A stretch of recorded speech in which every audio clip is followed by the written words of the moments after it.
ये शुरू करते हैं। ये जो ग्लिम्सेस ऑफ इंडिया है उसका दूसरा पार्ट, इसकी दूसरी स्टोरी है। ये एक्चुअली 3 पार्ट्स में है।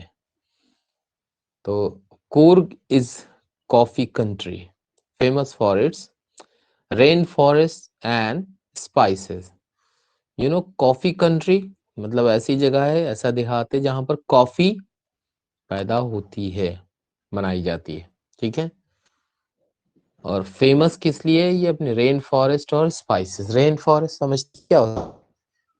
एक्चुअली उन जगहों, उस जगह के बारे में ये समझ लीजिए कि जहां पर बरसात अक्सर होती है और जंगल जो है हमेशा बने ही रहते हैं, कम नहीं होते।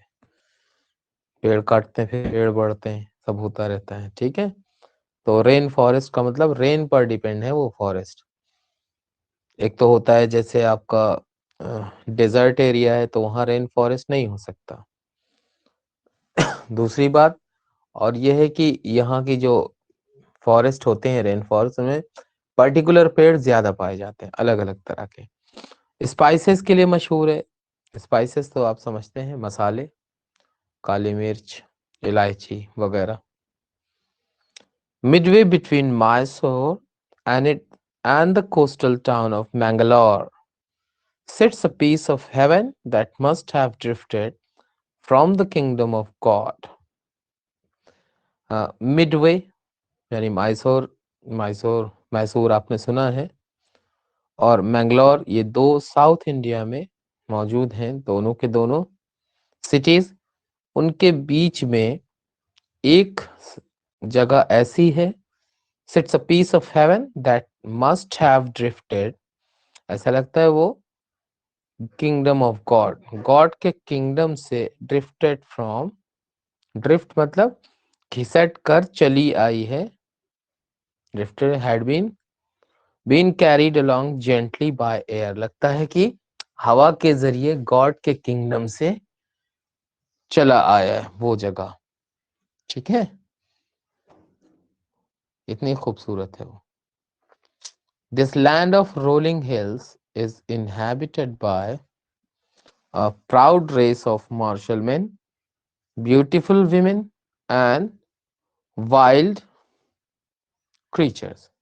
Martial, you know what is martial? Martial मतलब having to do with war, यानी war like, war पसंद करने वाले, फौजी टाइप के, यानी लड़ाकू योद्धा कह लीजिए आप उनको, ये ज्यादा प्रॉपर वर्ड है, जो अ, जानते हैं कि किस तरह फाइट की जाती है या वॉर की जाती है।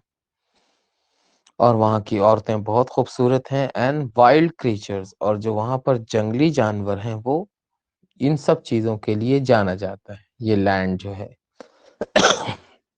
ठीक है। कूर्ग और कोडागू, कूर्ग कह लीजिए आप उसे, कोडागू कह लीजिए, ये क्या है? The smallest district of Karnataka is home to evergreen rain forest, spices and coffee plantation. Coorg कह लीजिए उसको, कोडागू कह लीजिए, वो दोनों ही जगह एक ही बात है। ये क्या है? स्मॉलेस्ट डिस्ट्रिक्ट है कर्नाटका का, बहुत ही छोटा डिस्ट्रिक्ट। ये होम है, यहाँ पर किन किन चीजों की, कौन कौन सी चीजें मौजूद हैं? एवरग्रीन रेन फॉरेस्ट मौजूद हैं, स्पाइसेस मौजूद हैं और कॉफी प्लांटेशन। आपने ये सुना है कि हिंदुस्तान में कॉफी, टी प्लांटेशंस के बारे में सुना, आसाम, दार्जिलिंग। ठीक है।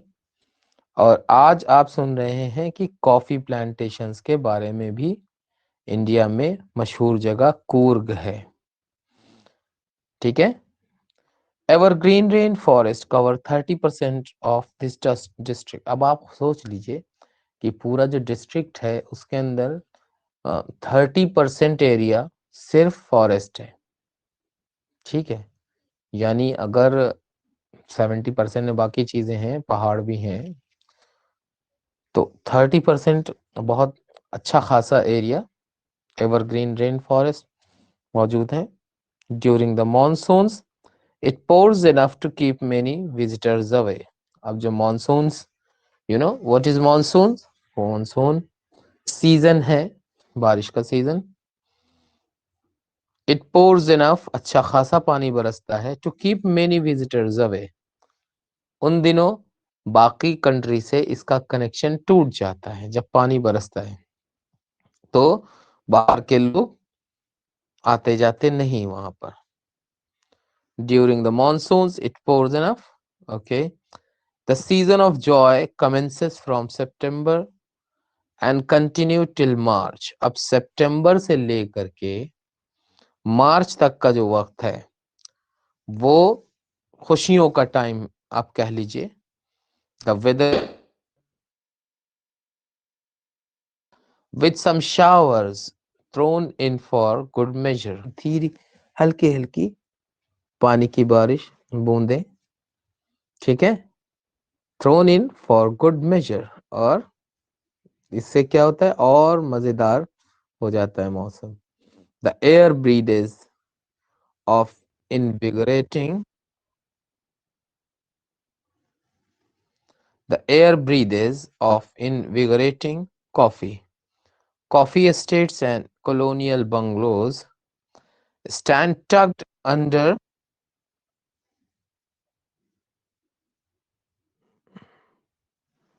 चलिए ठीक।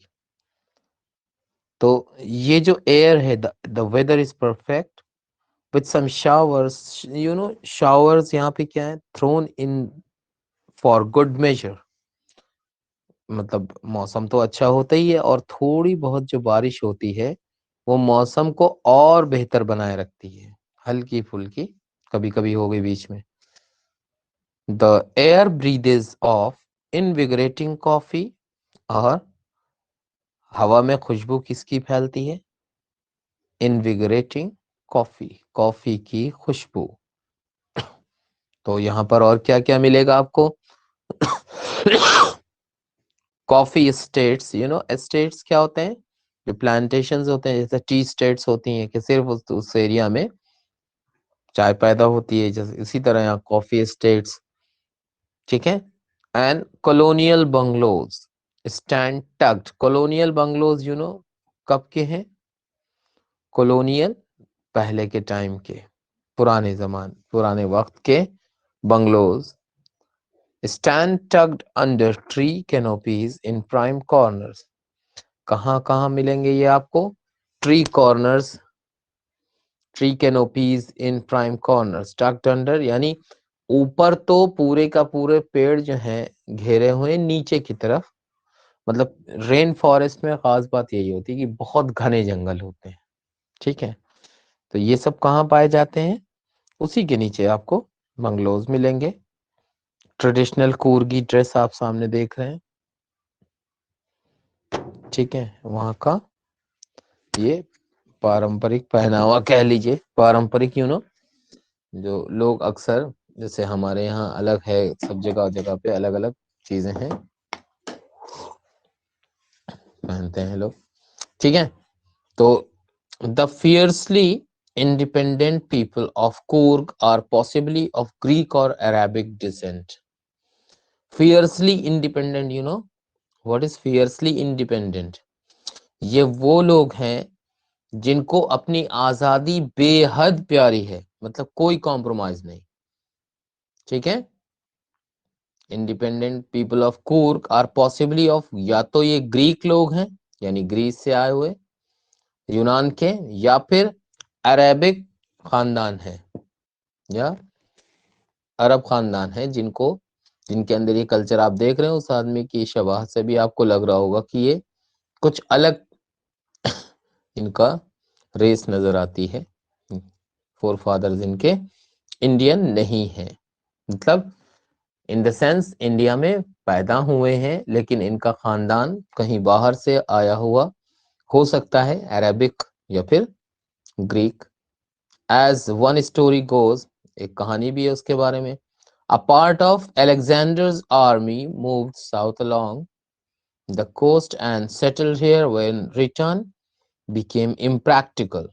अलेक्जेंडर जब इंडिया में आया तो उसकी आर्मी का, ठीक है, एक पार्ट वो किधर चला गया, साउथ की तरफ चला गया, कोस्ट समझ रहे हैं, समंदर के किनारे किनारे, और यहां पर सेटल हो गया, ठीक है, क्योंकि वापसी बेहद तकरीबन मुश्किल हो चुकी थी, नामुमकिन हो चुकी थी। These people married amongst the locals and their culture is apparent in the martial traditions. अब ये जो लोग थे ये यहाँ पर आकर के सेटल हो गए, शादी ब्याह की यहाँ पे लोगों ने आपस में, मतलब उन लोगों ने ये रिलेशंस बनाए, और साथ साथ married amongst the locals and their culture is apparent, और उनका जो कल्चर है वो सामने ही दिखाई देता है। उनके किस किस चीज में? मार्शियल ट्रेडिशंस में। मार्शियल ट्रेडिशन समझते हैं? लड़ाई के तौर तरीके, मैरिज, और जो उनके रिलीजियस राइट्स हैं। राइट्स ही कौन से हैं? राइट्स का मतलब जो तौर तरीके हैं, जो धर्म के अपने अपने वो होते हैं, रिचुअल्स होते हैं, ठीक है, किस तरह से क्या करना है, हर एक चीज अलग अलग तरह से। तो आप रिलीजियस राइट्स का मतलब धार्मिक कर्म कांड उसको कहते हैं हिंदी में, which are distinct from the Hindu mainstream, और ये जो तौर तरीके हैं वो हिंदूज के तरह से नहीं है, कुछ अलग है। अब जो दूसरी थ्योरी यहाँ पर चलती है, the theory of Arab origin draws support from the long black coat with an embroidered waist belt worn by the Kodavas. जो इनका पहनावा है उसमें आप देख रहे हैं, देखिए उसकी पिक्चर फिर से देखिए, देख रहे हैं, बड़ा सा कोट पहने, बीच में बेल्ट टाइप का। इससे भी ये पता चलता है कि ये अरब हो सकते हैं, इनके forefathers. Embroidered waist belt worn by Kodavos known as kuppiya, और ये जो कोडावूस यानी इस जगह के रहने वाले लोग हैं कूर्ग के, उनको कुप्पिया भी कहते हैं। It resembles the keffiyeh worn by, और ये जो कोट आप देख रहे हैं इसका नाम है, इसको वहां जाना जाता है कुप्पिया, और ये रिजेंबल करता है कुफिया। ये अरब्स और कुर्द्स पहनते हैं कुफिया, कुफिया, ठीक है। और यहाँ पर किस नाम से जानते हैं इसको हम? कुपिया। ये जो लॉन्ग ब्लैक कोट है, ओवरकोट कहिए इसको, ठीक है। Kurgi homes have a tradition of hospitality and they are more than willing to recount numerous tales of valor related to their sons and fathers. जो कुर्गी होम्स हैं, घर हैं,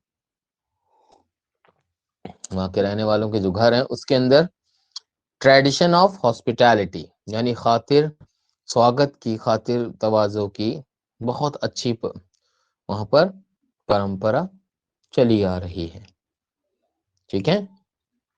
और हॉस्पिटैलिटी इनकी बहुत, खातिरदारी बहुत मशहूर है। They are more than willing, वो बहुत ज्यादा विलिंग होते हैं। विलिंग, मोर देन विलिंग मतलब बहुत ही तैयार रहते हैं किस बारे में?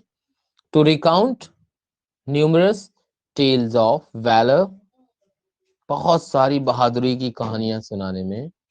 किसके बारे में?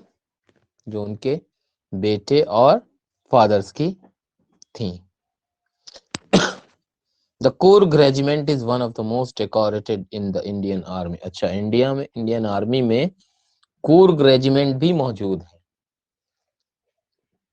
मतलब उसके अंदर सिर्फ उस इलाके के लोग ही, जो कुर्गी है वही भर्ती किया जाता है। उसको one of the most decorated यानी बहुत ही ये माना जाता है कि ये लोग सज धज के बहुत अच्छे से रहते हैं इंडियन आर्मी में। And the first chief of the Indian Army General Cariappa was a Coorgi. और बड़ी बात यह है कि जो पहले चीफ थे इंडियन आर्मी के, उनका नाम था जनरल करियप्पा, केसी करियप्पा। वो खुद भी कूर्गी थे, कूर्ग से आए थे। Even now Kodavas are the only people in India permitted to carry firearms without a license. अभी भी कोडावोस जो हैं कुर्गी लोग सिर्फ पूरे हिंदुस्तान में अकेले लोग हैं जिनको अपने साथ हथियार रखने का बगैर लाइसेंस के वो पिस्टल वगैरह रख सकते हैं। अभी भी उनको ये परमिट है। दूसरे कौन लोग हैं आप बता सकते हैं जिनको अपने साथ हथियार रखने पर कोई लाइसेंस की जरूरत नहीं होती? आप बता सकते हैं? दूसरी कौन सी कौम है? मत रहिए, कोशिश करिए। सिख कौम है, वो भी इसको पिस्टल रखने का ऑर्डर नहीं है बल्कि एक चाकू रखने की इजाजत है। कटार आपने देखा होगा, ठीक है। The river Kaveri obtains its water from the hills and forest of Coorg. जो रिवर कावेरी है, ऑब्वियसली वो जब पहाड़ पे है तो नीचे नदी कोई ना कोई वादी जरूर होगी, तो रिवर कावेरी वहां पर बहती है और उसको पानी कहाँ से मिलता है? हिल्स और फॉरेस्ट हैं जो कूर्ग के, वहां से। Mahseer, a large freshwater fish abound in these waters. Mahseer नाम की मछली, ठीक है, बहुत बड़ी मछली होती है ये महासीर, और यहाँ पर बहुत ज्यादा पाई जाती है, ठीक है। Kingfishers dive for their catch, while squirrels and langurs drop partially eaten fruit for the mischief of enjoying the splash and the ripple effect in the clear water.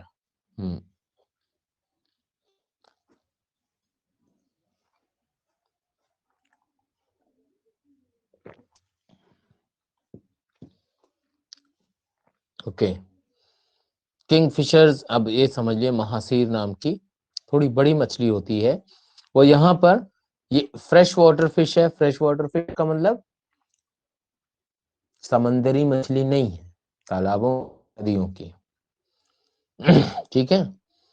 तो किंगफिशर वहां पर डाइव करते हैं अपने कैच के लिए। Catch के लिए मतलब मछली पकड़ने के लिए। किंगफिशर आपने देखा है किसी ने?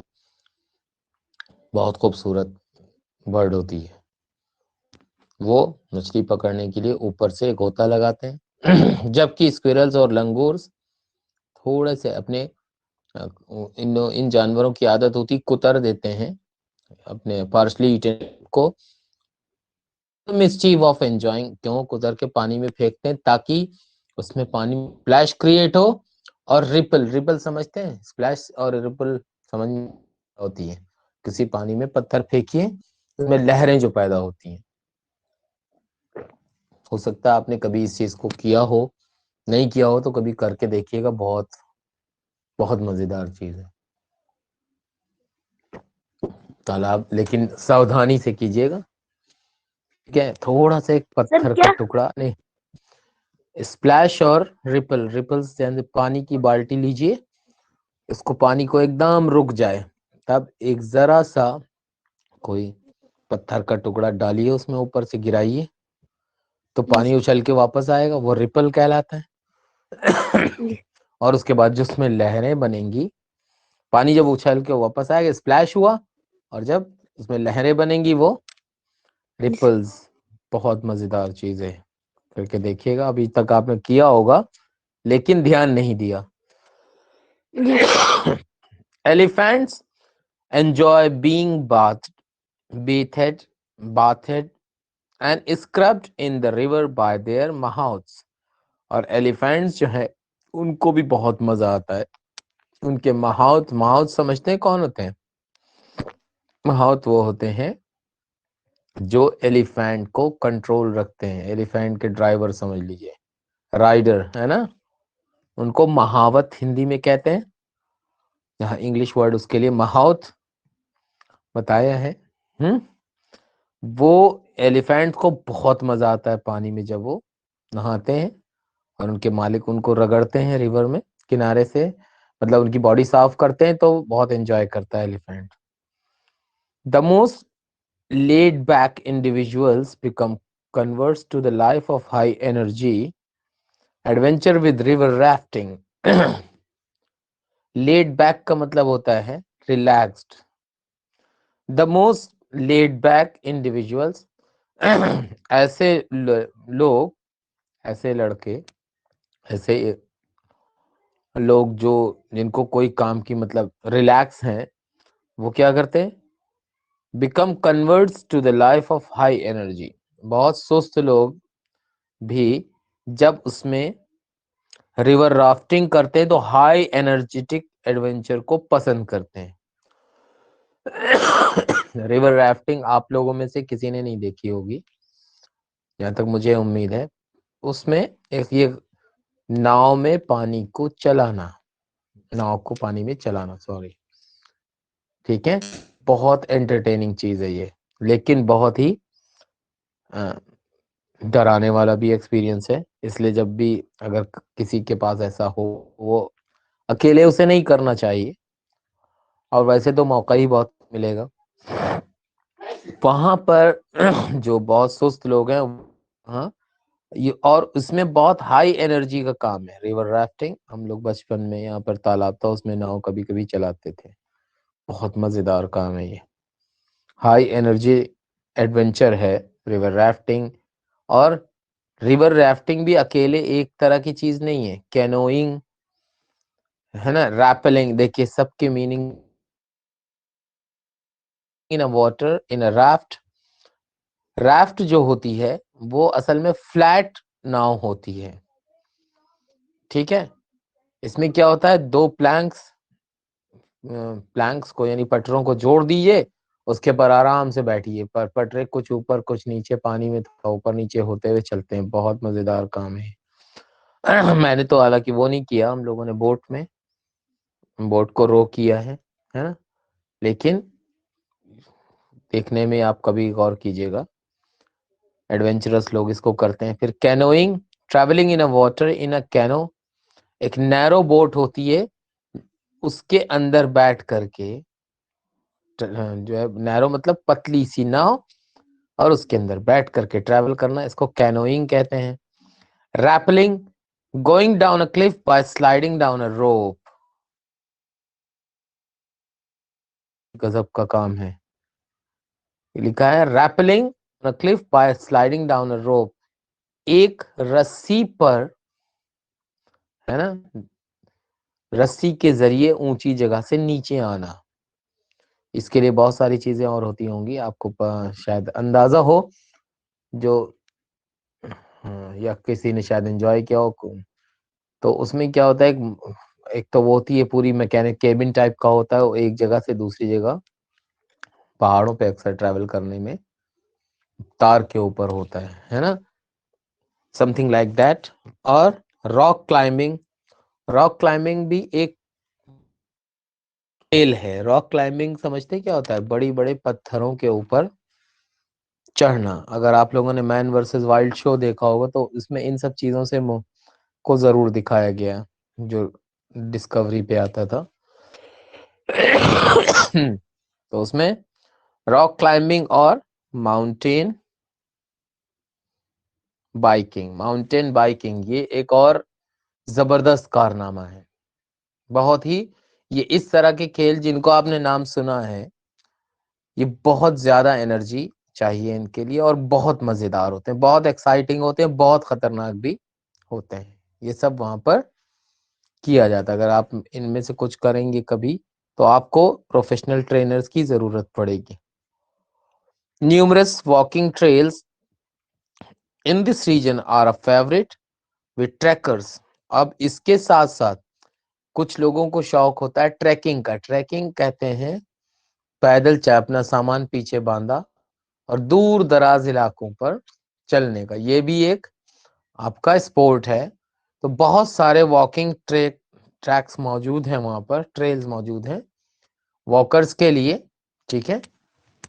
और इससे आप अंदाजा लगा सकते हैं कि जगह किस कदर खूबसूरत और कितनी अमेजिंग है एकदम ये। और ये जो ट्रैकिंग होती है जंगल में होती है, बहुत मजेदार है और बहुत अकेले नहीं की जा सकती, ग्रुप चाहिए होता है, बहुत सारे खतरों का भी सामना इसमें होता है। ठीक है। और जो ट्रेल्स हैं, ट्रेल्स का क्या मतलब है? Paths created by walking. जब आप कहीं से चलते हैं किसी रास्ते में, आप अपने गांव जाएं तो देखते हैं कि छोटी छोटी पतली सी रास्ते जैसे खुद ब खुद लोग आते जाते हैं तो अपने आप बन जाते हैं, उसको ट्रेल कहते हैं। Birds, bees and butterflies are there to give you company. आपको क्या क्या किन किन से मुलाकात होगी वहां? चिड़ियों से, मक्खियों से, कौन सी? शहद की। एंड बटरफ्लाईज, बटरफ्लाईज तितलियां आपको कंपनी देंगी वहां पर। Macaques, Malabar squirrels, macaques, Malabar squirrels, langurs, and slender loris keep a watchful eye from the tea canopy. ये जानवर आपको मकैक और मालाबार स्क्विरल, लंगूर और स्लेंडर लॉरिस, ये सब आपको पेड़ों के ऊपर मिलेंगे, वहां से आपको देखेंगे। आप भी उनको ऊपर ही देख पाएंगे, नीचे नहीं उतरते ये जल्दी। I do, however, prefer to step aside for wild elephants. हाँ, लेकिन आपको जो खतरा होगा वाइल्ड एलिफेंट्स को, जरा उनसे आप साइड में बच के चलें इन जगहों पे। जंगली हाथी, ठीक है। The climb to the Brahmgiri hills you into a panoramic view of the entire misty landscape of Coorg. जब आप ब्रह्मागिरी हिल्स पर चढ़ेंगे तो वहां से आपको पेनोरामिक व्यू, यानी पूरा मिस्टी लैंडस्केप कूर्ग का नजर आएगा, उस एरिया का। A walk across the rope bridge leads to the 64 acre island of Nisarga धाम। ठीक है। अब क्या होगा, एक रोप ब्रिज बना रखा है, आपको करीब 64 वहां पर पैदल जाना होगा। रोप ब्रिज समझते हैं, रस्सियों का बनाया हुआ ब्रिज। उसके ऊपर से जब आप जाएंगे, ठीक है, कहाँ ले जाएगा? 64 एकड़ का एक आइलैंड है। आइलैंड मतलब चार तरफ से, तीन तरफ से ढका हुआ पानी, पानी ही में है, जाहिर सी बात है। और वो क्या है? निसर्ग धाम कहलाता है area. Running into Buddhist monks from India's largest Tibetan settlement at nearby Bylakuppe is a bonus. अब वहां पर देखिए बुद्धिस्ट मॉन्क्स भी आपको वहां पर मिलेंगे। कहाँ से आते हैं वो? टिबेटन सेटलमेंट से, ठीक है। यानी तिब्बती लोग उधर नियर बाय बायलाकुप्पे में रहते हैं। ये वहां पर तो पहुंचना आपको और बोनस का काम है, बहुत खूबसूरत जगह वो भी है। The monks in red ochre and yellow robes are amongst the many surprises that wait to be discovered by visitors searching for the heart and soul of India right here in Coorg. जो Monks हैं उनकी जो पहनावा है वो क्या है? Yellow कपड़े होंगे, उसके ऊपर से रेड, आप कह सकते हैं अंगोछा, उसको लपेटा हुआ या गले में डाला हुआ। ये तो बहुत खूबसूरत सरप्राइजेस वहां पे हैं, कलरफुल इंडिया के। ठीक है, आप इनको, ये सब चीजें आपको कूर्ग में मिलेंगी। ठीक है। पेनोरामिक व्यू क्या होता है? A view of wide area of land.